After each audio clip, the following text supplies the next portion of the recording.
apparent reaction to a newspaper publication that it had threatened to dismiss officers who failed to return to work. PSC, in a statement by its spokesman Ikechukwu Ani, yesterday declared that it could only plead with police operatives to return to work. At least 20 policemen were reportedly killed and several stations touched across the country by mob who hijacked the end-SARS protest organized to demand an end to police brutality and the disbandment of the Special Anti-Robbery Squad, SARS. Annie said the commission was in a mourning mood and the reported dismissal threat would be insensitive. The commission will continue to do its best to ensure the police are motivated to do its job. The commission, being the employers of the police, is pained that policemen were killed and stations set ablaze throughout the country. It would be very insensitive at this point for anyone to say that the commission will dismiss any policeman who didn't return to work. The commission is even at present mourning the death of its gallant officers who were killed in the crisis, he said. Prominent northern leader Tanko Yakasai agreed that any form of sanctions would be counterproductive. What the government should do is to dialogue with the police and not to sanction or threaten them with punishment. Doing that would be a very wrong approach and would be complicating the issues. The Police Service Commission can only recruit and promote, but the operational control of the police lies with the Inspector General of Police. But the question of threatening them would not be in the interest of Nigeria. I suggest that they engage in dialogue with them. The police is very important because without them, there will be no law and order. I think that by their actions, they are trying to impress their importance on the government, he said. But Mr. Don Iroham, retired Assistant Inspector General of Police and security consultant, is of the view that police will soon return since they are paid with public fund. We understand that a handful of SARS operatives were overzealous, but we still have good people in SARS and the entire police force. Why declared war on the entire police force to the extent of killing officers, looting armories, and burning down police stations? If the members of the public are serious with their calls for police to come back to the roads, they should go back, carry placards, and protest that police should come back to the roads as they protested during the end-SARS. For a security expert, MD and CEO, Zoom Lens Security Consulting, Mr. Dennis Amatri, the police have no right not to go back to duty because they can't go on strike. But we should understand that their morale is very low. It is not enough to ask them to go back to duty. How are they going to operate? Will they go back to roadblock?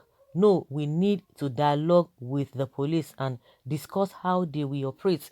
I suggest that they should go back, but on patrol for immediate solution till we do total restructuring. Kabiru Akingbolu, rights activist and legal practitioner, described the situation as pathetic situation and an unfortunate one. This is because it is now a story of the hunter becoming the hunted. I can tell you without any fear of contradiction that much as I sympathize and empathize with them on the plight of police in Nigeria as a result of the unconstitutional and illegal manner they were manhandled, molested, and claimed and maimed during the recent nationwide protests, I do not think they have the constitutional right to refuse to go to work. This is because while other workers or civil servants can go on industrial action, the police cannot, because the law, rules, customs, and practice of their profession do not recognize or donate such rights of action to them. It is just like the marital vow to love in sickness and health.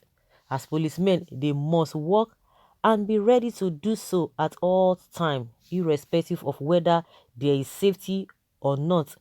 More importantly, that their major duty under the law is the maintenance of law and order, amongst other things. Meanwhile, it is necessary to ensure the lives of policemen so that the impetus will be there to sacrifice if need arises. Another security expert, ACP Okwola Taiwo of Titisan Security Limited, said the police will surely and very soon return to work.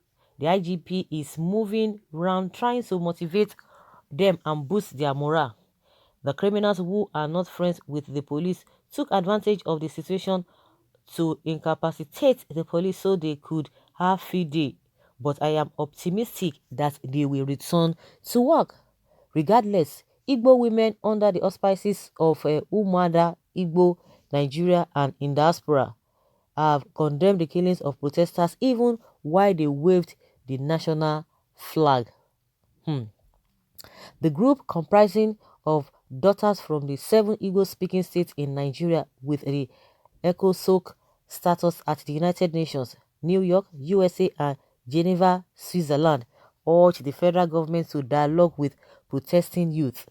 A communique after a virtual meeting of the organization and signed by the President General, founder Kate Ezeofor and Chinwe Amakalu, said as an association with focus on women, youth, children and human rights issues, as well as economic and cultural empowerment, they were saddened by the turn of events.